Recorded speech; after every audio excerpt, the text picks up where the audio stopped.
You will hear a number of different recordings, and you'll have to answer questions on what you hear.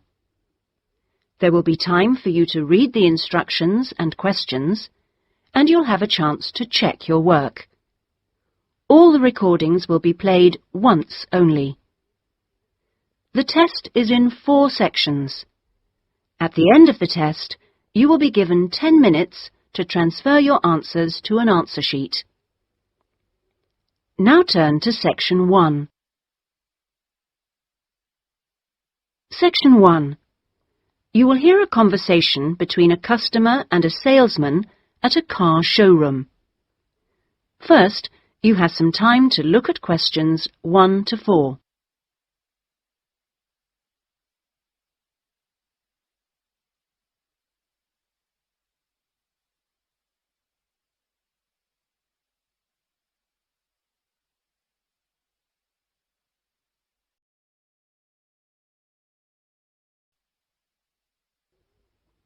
Now we shall begin. You should answer the questions as you listen, because you will not hear the recording a second time. Listen carefully and answer questions 1 to 4. Good morning. Please take a seat. How can I help you? Well, I'm thinking of buying a new car, and I'd like some advice. Sure, yes. Had you got any particular make in mind? I'm interested in a leader. I've had one before and liked it, but I haven't really made up my mind. Sure. We've got various models. Right. What about the engine size? Any ideas? The one I've got at the moment's a 1.2-litre engine, but I find it a bit slow on long journeys. I'd like a bit more power this time. A 1.4 should do. I don't think I need a 1.6 or anything. Right. Well, I think the model you're looking at is the Max. Here's a picture. Oh, yes. Have you got one in? Yes, I'll take you to have a look at it in a minute. I'll just get a few more details. Is there anything else to do with the engine? What kind of gear change do you want? I presume you want a manual. I'd want automatic. I've never driven a car with manual gears. Right. Well now, here's the colour chart for the Max. Have you given that any thought? This blue's very popular at the moment. Yes, it is nice. I like blue. What's it called? Royal? Yes. But actually, I think I prefer this lighter shade here. Sky. Yes, that's popular too. I think I'll go for that. You might have to wait a week or so for that colour, but I assume that'll be okay. Oh, yes, fine. Well, we can go outside and you can have a good look at one, and perhaps take it out. But first, can I just ask you about finance? The cash price is going to be somewhere in the region of $7,500. How would you like to pay? Are you in a position to pay cash, or would you need credit? I'd like credit, provided the terms are reasonable. Well, you can discuss that with my colleague in a moment. We have various arrangements. Would you be interested in us taking your present car as part exchange? Yes. Okay, fine. So I'll just need some details from you, and then we can do a valuation. Is that okay? Fine, yes. Before you hear the rest of the conversation, you have some time to look at questions 5 to 10.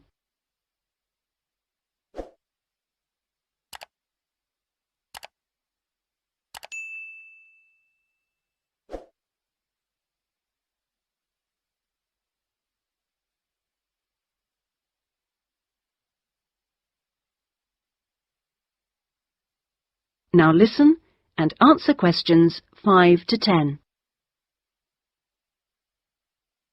Could I have your full name? Wendy Harries. That's H-A-R-R-I-E-S. And is that Mrs., Miss, Ms? It's Doctor, actually. Oh, right. And your address? 20 Green Banks. Is that green spelled as in the colour? Yes, that's right. Okay. Alton. Is that O-L-T-O-N? Not quite. It begins with an A, not an O. Oh, yes, that's in Hampshire, isn't it? That's right. And do you know your postcode? Yes, it's GU8 9EW. Do you have a daytime phone number? Well, I work at the hospital, but it's a bit difficult to get hold of me. I can give you a number just for messages, and then I'll get back to you when I can. Is that okay? That's fine. It's 0798 257 643. Fine. And about the car you have now, what make is it? It's a Conti. Do you know the year or the model name? I think it's 1996, and it's called a lion, like the animal. Then it must be 1994, because they brought out the Fox after that. Oh, right, yes. Mileage, roughly? I'm not sure. I know it's less than 70,000. OK. What colour is it? It's grey, metallic grey. Right. And one last thing. What sort of condition would you say it's in? I'd probably describe it as reasonable. Do you need to see it? It's parked outside. Not at the moment, no. Perhaps you could call in one day next week.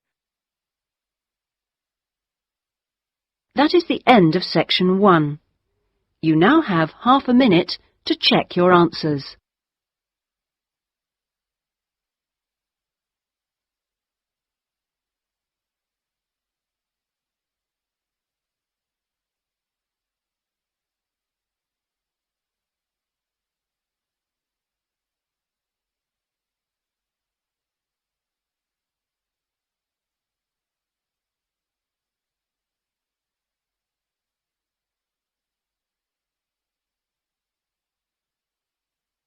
Now turn to section 2.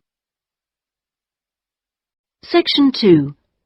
You will hear an admissions officer from a UK university talking to a group of postgraduate students in a university abroad about applying for a place at his university.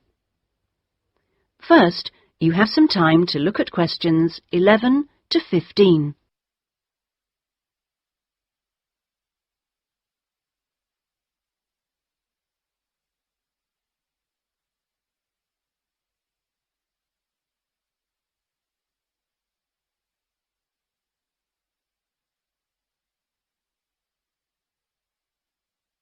Now listen carefully and answer questions 11 to 15. As I said earlier, there is, I think, at Rexford an excellent combination of physical and geographical advantages, as well as having a rural setting and still being close to central London. Something that will certainly be of interest to you is that Rexford is just 35 minutes from London Airport. At Rexford, we have a strong research capability. We came 7th out of 101 universities in last year's research assessment, carried out by a government body, and did particularly well in your particular subjects, engineering and science. Actually, we got a top research grade of 5 for engineering, geography and computer sciences. One further point, and I know from talking to you individually that a number of you may be looking for some experience in industry after the course, is that all our science and engineering research departments have unusually close relationships with industry in the area. Anyway, that's enough sales talk from me. I'll just take a sip of this coffee that's just arrived, thank you, and then I'll say something about what actually happens when you apply. Right. Now, if you do decide to make an application, what you do is send it directly to me in my department. I will then immediately send confirmation and the application process begins.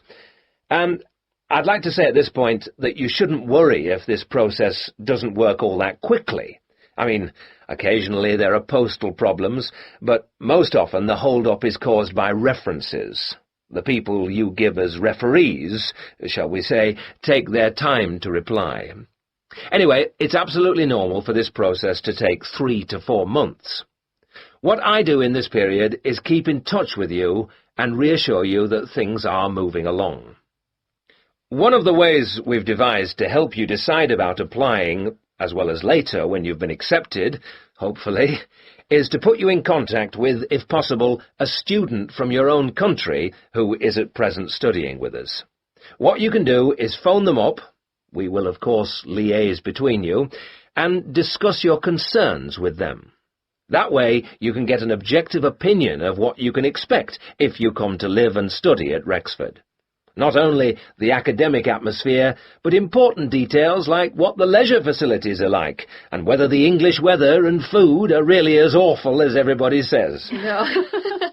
If you decide you can face it, the contact can also help you just before you leave with tips on what to pack and that sort of thing. At the moment, I think we've got 2 second-year students and 1 postgraduate from this country. Before you hear the rest of the talk, you have some time to look at questions 16 to 20.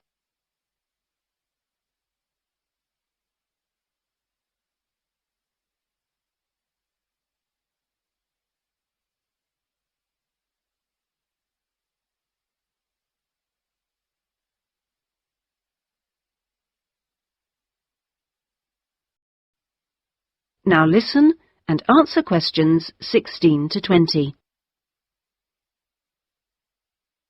Now, to move on to the other concerns you expressed earlier.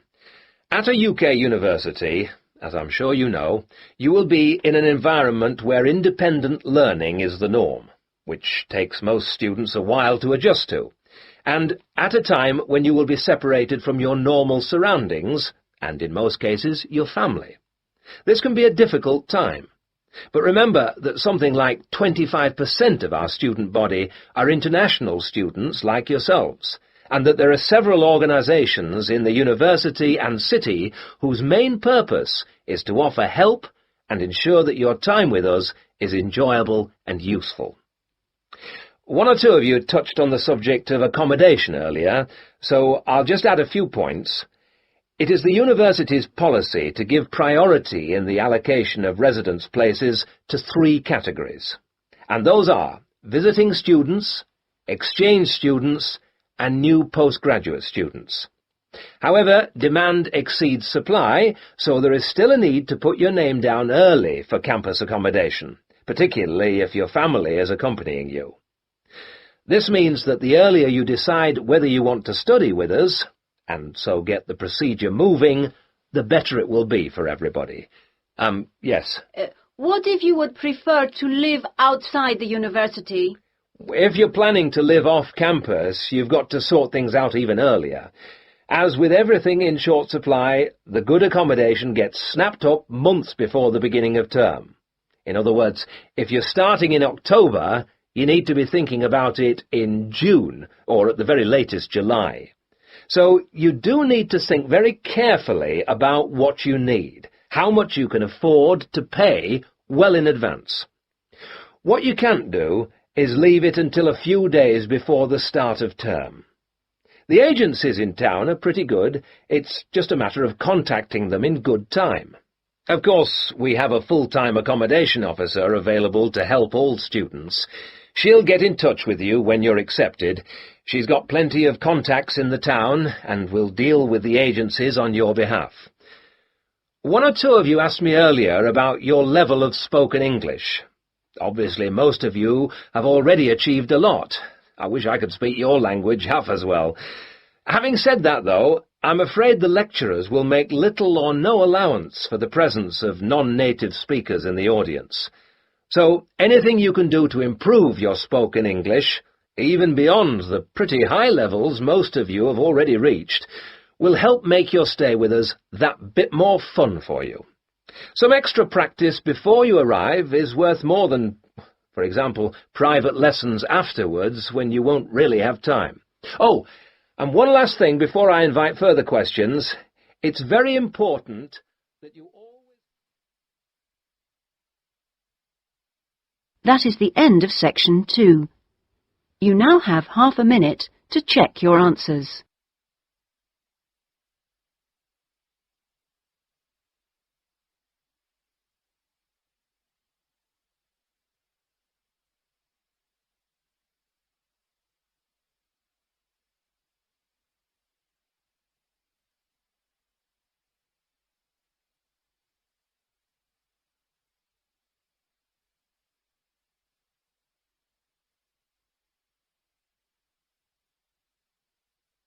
Now turn to Section 3. Section 3. You will hear two friends discussing a course they have just done. First, you have some time to look at questions 21 to 27.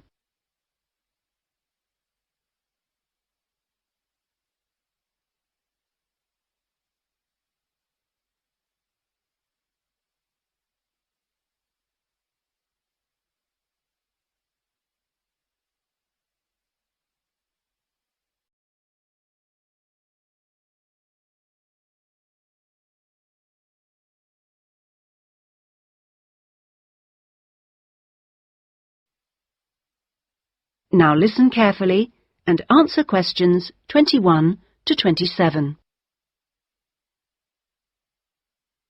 Oh, Ben, I just remembered I never filled in that form for Nick. Ah. Did you do it? The course feedback form. Yes. If you want, we can do it together. I've got mine here. Is that okay? Yeah. Okay. Let's have a look then. What do we have to do? Let's fill in the top first. Let's see. Course code. It's communication in business. Okay. Communication in business. I do know that, but what's the code? CB16 something. CB162, isn't it? That's it. Okay. And dates. When did we start? I remember my birthday's on May 4th, and it was the day after. It must have been May 5th. Gosh, doesn't seem that long ago, does it? No. And we finish at the end of this week on Friday, so that's July 15th. 16th. Oh. Monday was the 12th. Yeah. Right, that was the easy bit. Now, let's have a look. Please give your comments on the following aspects of the course. Okay, what's the first one? Oh, course organisation. What do you think? Clear. It was, wasn't it? Yeah, I think the organisation was clear. Okay, anything else for course organisation? It was a good thing he gave us the course outline at the beginning in the first session. That was useful, so I'll put that down, shall I? Yeah. Now, going on to suggestions for improvement, one thing that wasn't so good, I think we could have done a bit more work at the beginning. I mean, at the beginning it seemed dead easy. Yeah. I thought it was going to be really easy, and then all of a sudden in the second half of the course, we got a whole load of work. Yeah. Reading to do and essays and things. Yeah, it'd be better if it was more even. Okay, now, course delivery. Does that mean teaching? Yeah, I suppose so. Well, what I thought was really good on this course was the standard of teaching. Actually, I mean, some of the teachers were better than others, but the standard generally was fine. Much better than other courses I've been on. Yeah, I agree. Let's put that then. Okay. What about suggestions for improvement? I didn't think it was all that wonderful when we had great, long group discussion sessions that went on for hours and hours. Right. I don't mean we shouldn't have group discussions, just that they shouldn't go on too long. Before you hear the rest of the discussion, you have some time to look at questions 28 to 30.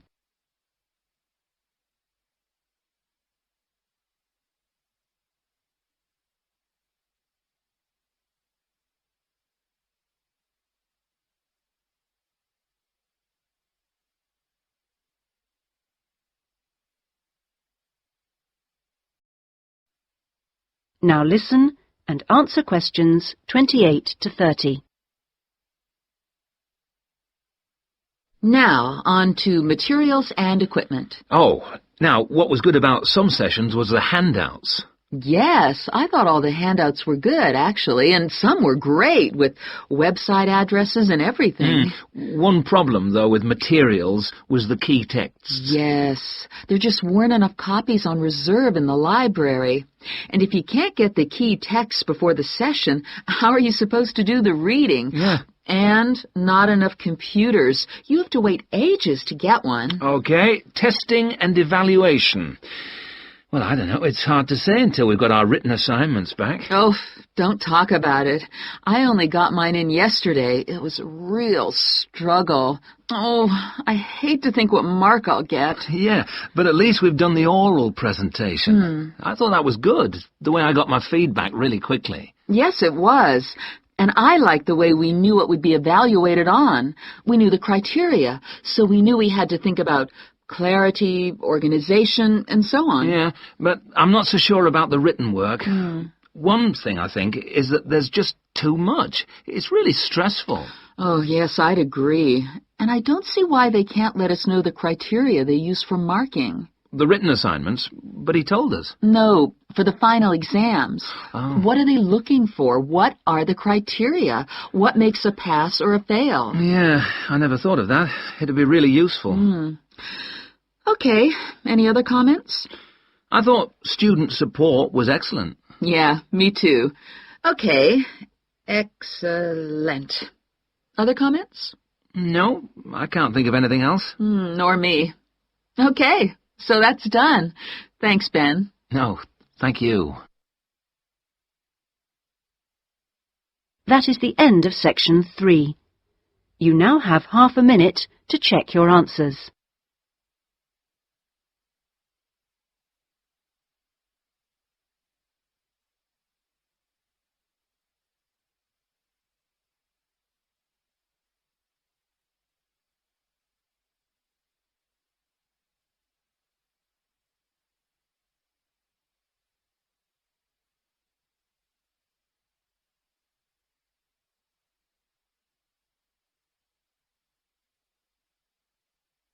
Now turn to section 4.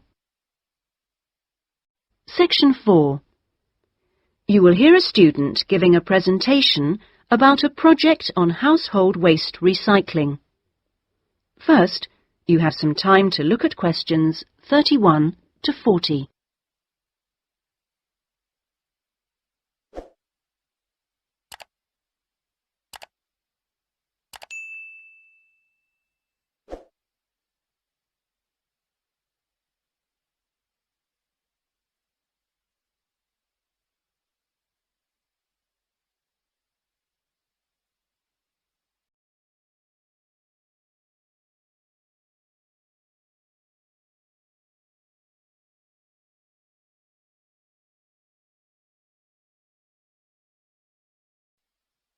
Now listen carefully and answer questions 31 to 40.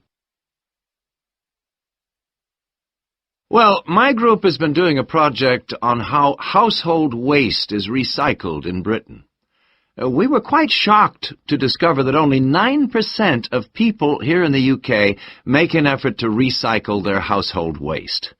This is a lower figure than in most other European countries, and needs to increase dramatically in the next few years if the government is going to meet its recycling targets. The agreed targets for the UK mean that by 2008 we must reduce our carbon dioxide emissions by 12.5% compared with 1990. And recycling can help to achieve that goal in two main ways. The production of recycled glass and paper uses much less energy than producing them from virgin materials, and also recycling reduces greenhouse gas emissions from landfill sites and incineration plants. As part of our project, we carried out a survey of people in the street, and the thing that came up over and over again is that people don't think it's easy enough to recycle their waste. One problem is that there aren't enough drop-off sites. That is, the places where the public are supposed to take their waste. We also discovered that waste that's collected from householders is taken to places called bring banks for sorting and baling into loads. One problem here is taking out everything that shouldn't have been placed in the recycling containers. People put all sorts of things into bottle banks, like plastic bags and even broken umbrellas. All this has to be removed by hand. Another difficulty is that toughened glass used for cooking doesn't fully melt at the temperature required for other glass, and so that also has to be picked out by hand. Glass is easy to recycle because it can be reused over and over again without becoming weaker. 2 million tons of glass is thrown away each year. That is 7 billion bottles and jars. But only 500,000 tons of that is collected and recycled.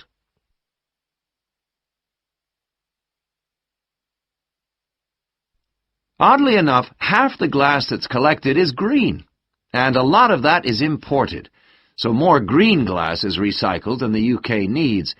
As a result, new uses are being developed for recycled glass, particularly green glass. For example, in fiberglass manufacture and water filtration. A company called CLF Aggregates makes a product for roads, and 30% of the material is crushed glass. For recycling paper, Britain comes second in Europe with 40%, behind Germany's amazing 70%. When recycling started, there were quality problems, so it was difficult to use recycled paper in office printers, but these problems have now been solved. And Martins, based in South London, produces a range of office stationery which is 100% recycled, costs the same as normal paper, and is of equally high quality. But this high quality comes at a cost in terms of the waste produced during the process. Over a third of the waste paper that comes in can't be used in the recycled paper, leaving the question of what to do with it. One firm, PaperSave, currently sells this to farmers as a soil conditioner, though this practice will soon be banned because of transport costs and the smell, and the company is looking into the possibility of alternative uses. Plastic causes problems because there are so many different types of plastic in use today, and each one has to be dealt with differently. Packrite recycles all sorts of things, from bottles to car bumpers, and one of its most successful activities is recycling plastic bottles to make containers which are used all over the country to collect waste.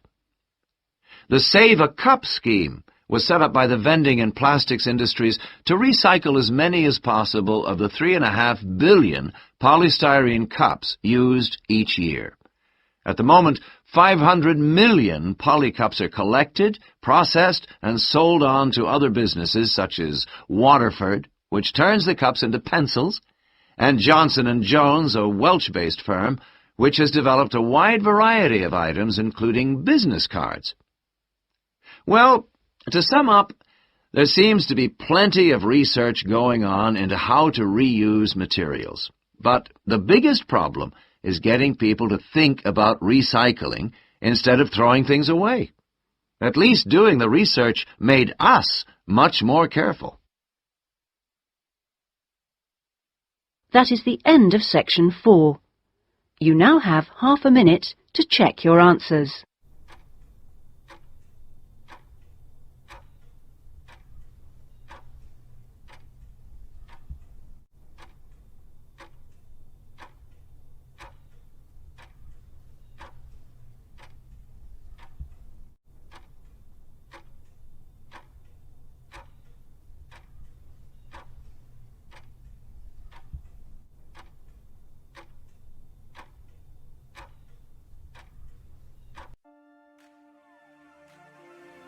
That is the end of the listening test.